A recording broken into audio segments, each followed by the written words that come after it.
John chapter 8.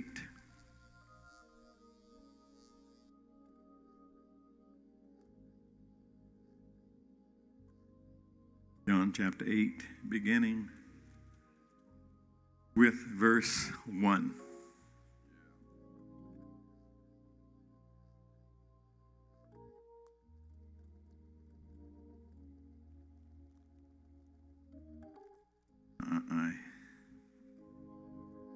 These are the words you'll find there. John 8, beginning with verse 1. Jesus went unto the Mount of Olives. Early in the morning, he came again into the temple. All the people came unto him, and he sat down and taught them. And the scribes and the Pharisees brought unto him a woman taken in adultery.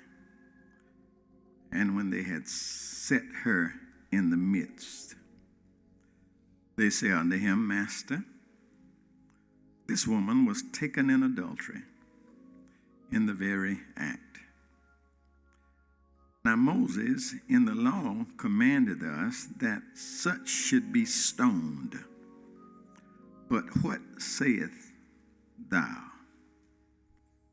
This they said, tempting him, that they might have accused him. But Jesus stooped down and with his finger wrote on the ground, as though he heard them not. So when they continued asking him, he lifted up himself and said unto them, He that is without sin among you, let him first cast a stone at her. Amen, amen. He that is without sin. Now, everybody repeat after me. Repeat after me. I don't know where he's going with this,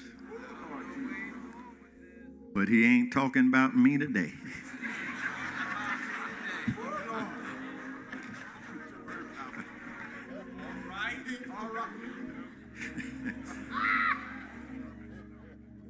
He that is without sin.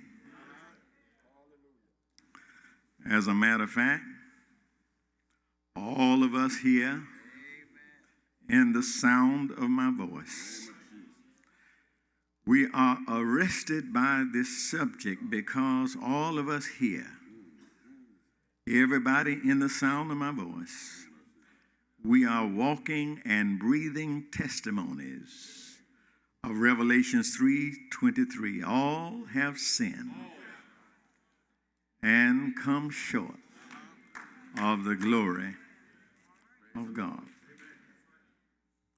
So, why would Jesus make such a statement?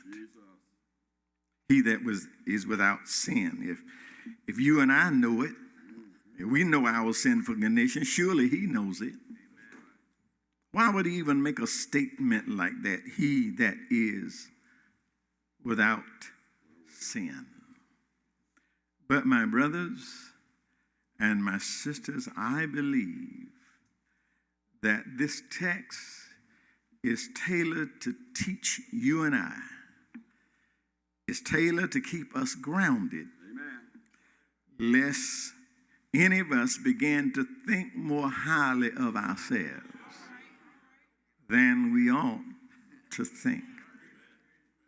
I believe, my brothers and my sisters, I believe that this story is shared to keep you and I from thinking that we have arrived.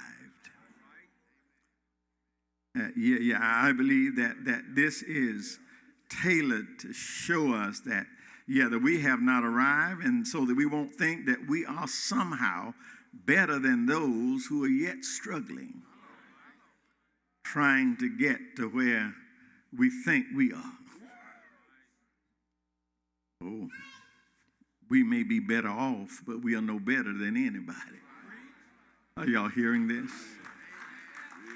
Let's take a look now at this story that John records.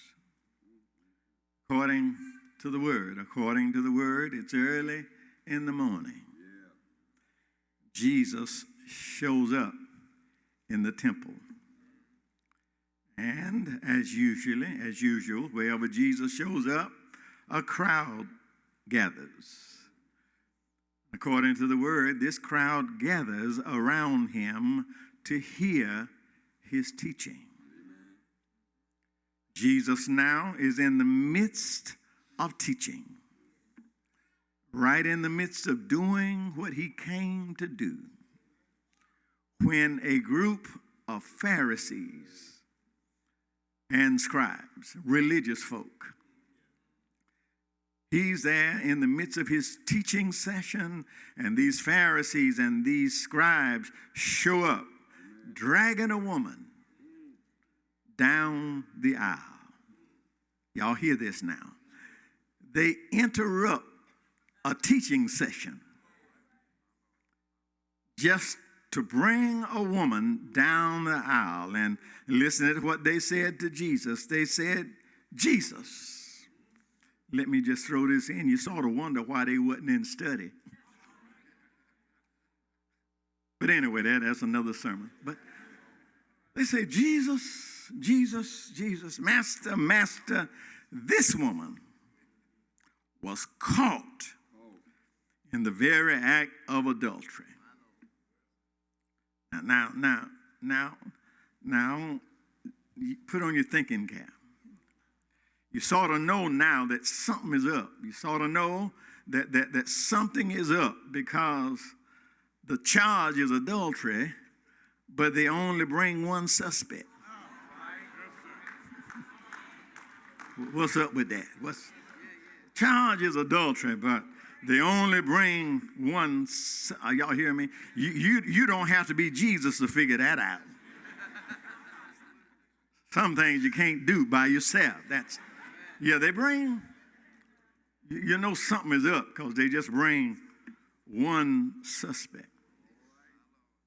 But it doesn't take long, brothers and sisters. It doesn't take long to figure it out. It doesn't take long to figure it out that this really doesn't have anything to do with this woman. Are y'all hearing me?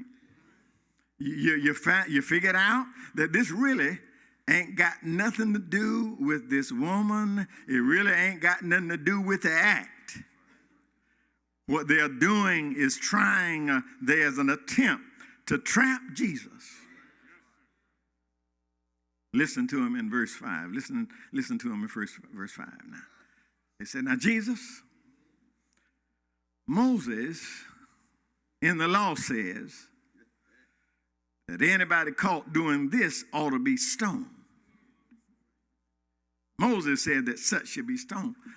But what do you say? Are y'all hearing this?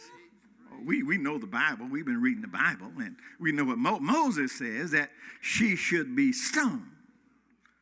What we want to know is, what do you say? Are y'all hearing me? They'll really just find a way to accuse him. You see, here it is right here. If Jesus says, don't stone her, then he's violating the laws of Moses. If he says stone her, he is violating Roman law. Because only the Roman government can sentence somebody to death. So we think we got him here. Which way will he go? Which way will it go? If it says stone her, he's wrong. If it says don't stone her, we got him. Look at how Jesus responds. Listen, don't miss this now. Bent over, and he started writing on the ground.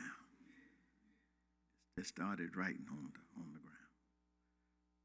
Now let me help my preachers out here. I've heard whole sermons built around what he wrote. Don't y'all do that, because we don't know what he wrote. The Bible doesn't tell us. We're in dangerous territory when we start trying to preach something that ain't there. Yeah, we don't know what he wrote. All we know is he bent down and start writing on the ground. But I learned something from Jesus. I learned, verse 6 there says that he acted like he didn't even hear him. I learned something from Jesus right there. A whole lot of things I don't get right, but I learned that. Jesus acted like he didn't. Now get it. He heard him. He just acted like. Ain't nobody else shouting. Reverend Sister Beverly ought to be shouting right now. She know I'm telling the truth. He acted like he did not hear what they are saying. Brothers and sisters, I got that down pat. I got that down pat. You see me walking around here with my head up in the air like I'm in the car. No, I heard you.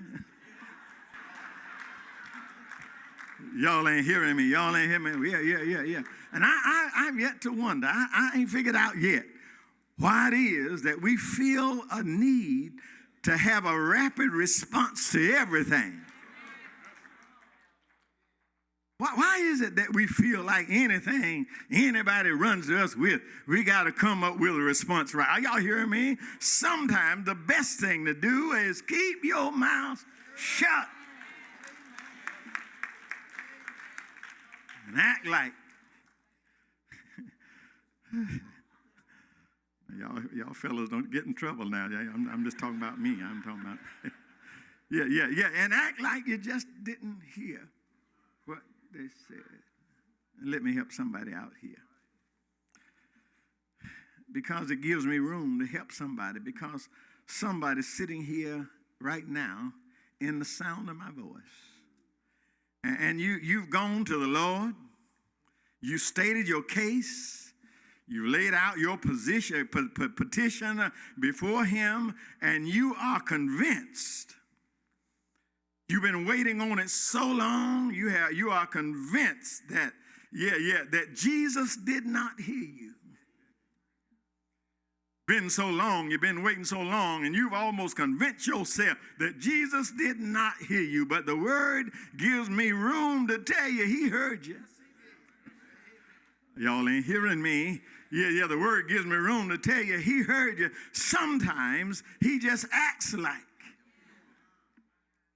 Why would he do that? Why will he do? Well, let me share this little thing I do know. I do know that it's in that time that I'm waiting on him to answer that I grow the most. Y'all ain't hearing me? I say it's that time between my asking and God answering. That's the time that I grow the most. I have come to realize that they that wait, y'all ain't hearing me, they that wait upon the Lord shall renew that. Are y'all hearing me? Oh, my brothers and sisters, he heard you. Don't give up on him. You just can't hurry God. I wonder if I got a witness up in here. You can't hurry God. You just got to wait. You got to trust him and give him time, no matter how long it takes. And since I started, I might as well go on and finish. He's a God that you can't hurry. He'll be there. Don't you worry. Oh, he may not come when you want him. But I declare he's always right on time. But when he did answer,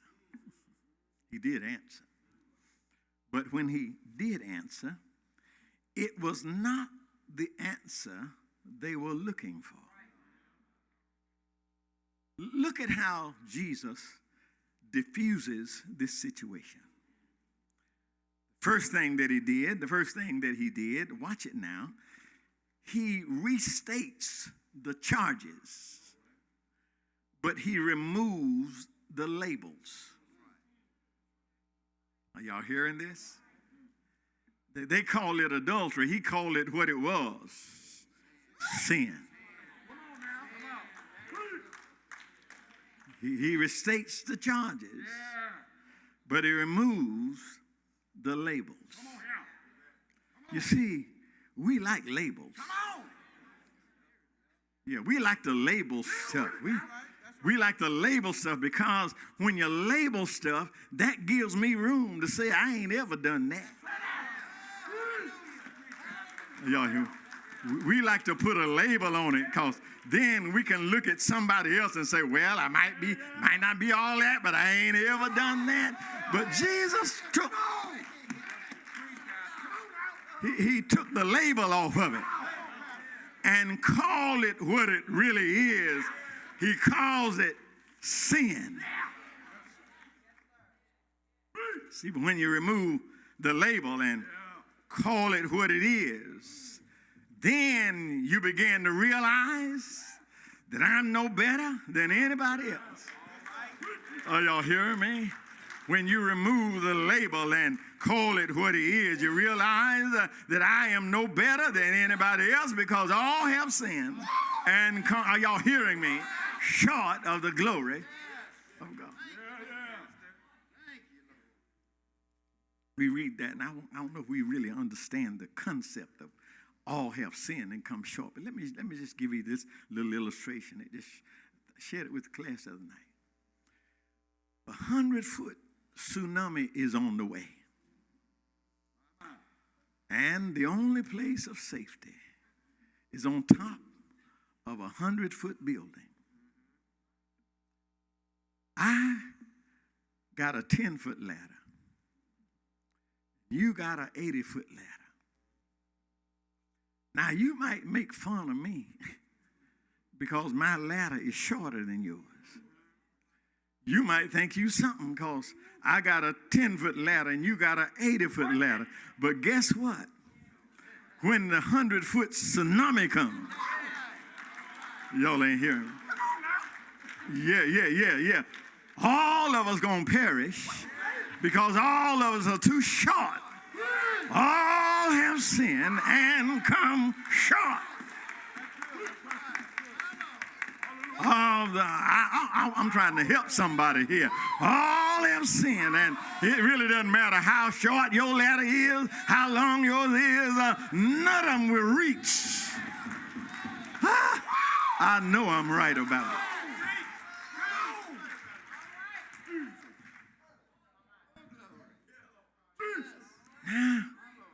Now, we have to be careful with this next move of Jesus. We got to be careful with this because if you read this thing the wrong way, and the most of us think we're reading it looks like Jesus is reducing the penalty for sin.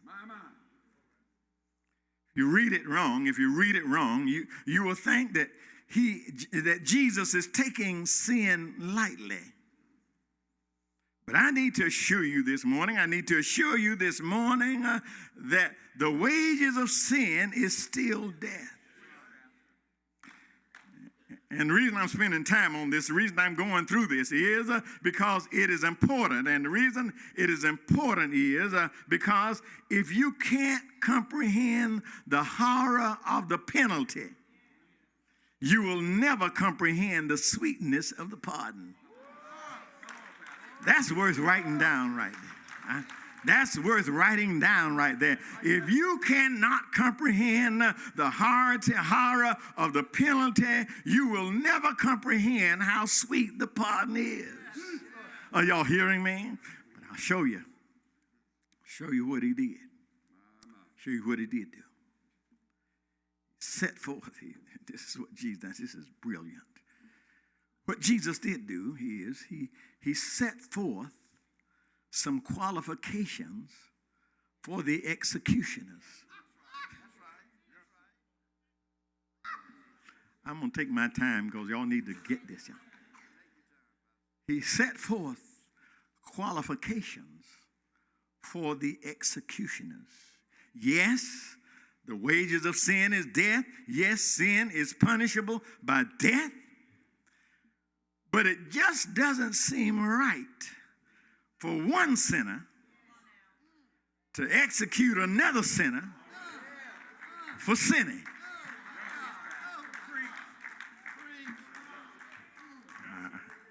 I really thought y'all would act a little better. I said, it doesn't seem right for one sinner to execute another sinner for sinning. So what Jesus does, he sets forth qualifications for the executioners. Yes, she sinned. Yes, she deserves to die. The only thing I ask is that this sinner be executed by somebody who has no sins. Oh, y'all hear me? That's all I'm asking. Jesus said that. That's all I'm asking. I'm asking that this sinner be executed by somebody who has no sin. He that is without sin. Let him cast the first stone. Now imagine that was a sort of awkward time there. Now, read it when you get home. The Bible says, it's funny, that the old men started throwing their rocks down first. They just laid them. They just laid them down. I don't know what it was about these old men. These old men just went on and laid their rocks down. And I can just imagine those young guys looking at them old men saying, well, I really thought he'd be able to. I know I can't throw mine, but I really thought. Oh, y'all hear me? The Bible says that they began to throw their rocks down and walk away. Not one in the crowd was able to throw a stone. Now, I could end this story right here, and we would all leave here with the point, but if I stop right here, somebody ought to charge me with spiritual malpractice. Because if the truth be told, really examine this scripture, really look through that crowd, poll that crowd again, you'll see that there really was somebody there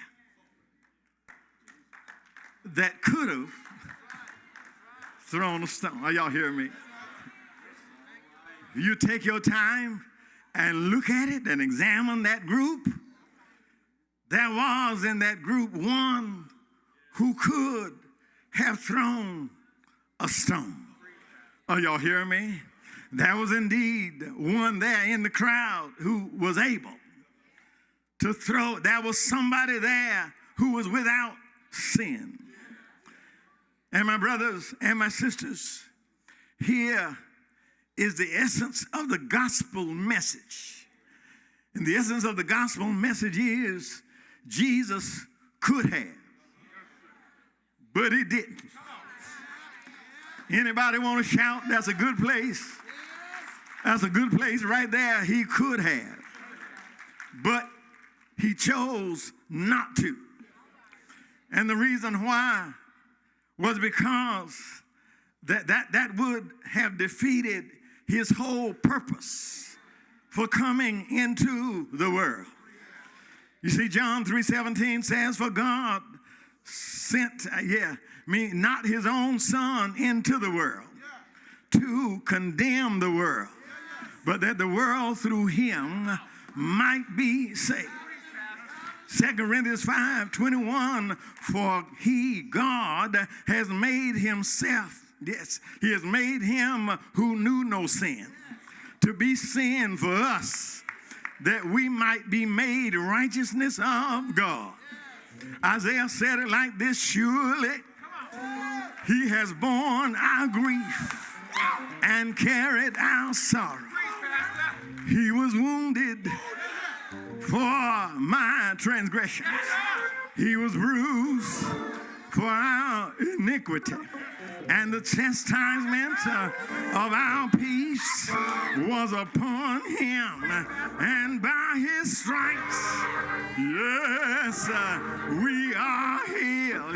Yes, are y'all hearing me? Yeah. And here is the mystery. Yeah, the greatest mystery of all. Yeah, he did all of that for me. Yeah. And here is what I think about every day. Yeah. I don't know why. Yeah. Jesus loved me. I don't know why he cares. I don't know why he sacrificed his life. But I'm glad. I'm glad. I'm glad he did. Where would I be if Jesus didn't love me? Where would I be if Jesus didn't care? Where would I be if he hadn't sacrificed his life? But I'm glad he did.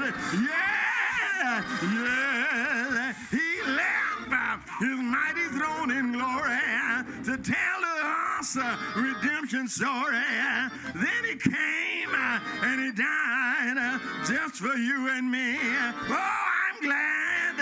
I'm glad. I'm glad. Yeah.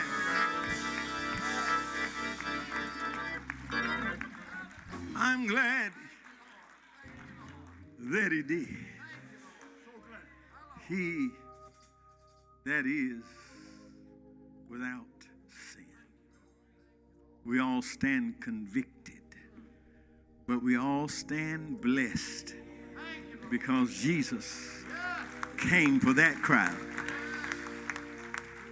That's why he came. The way some of us act and the way some of us live our lives, you think Jesus died for nothing. He came to die for sinners. Came to die for those who still ain't quite got it right yet. And today, I want to give you opportunity. I need you to know that it ain't too late. That he's still snatching souls. Still snatching souls from out of the jaws of death.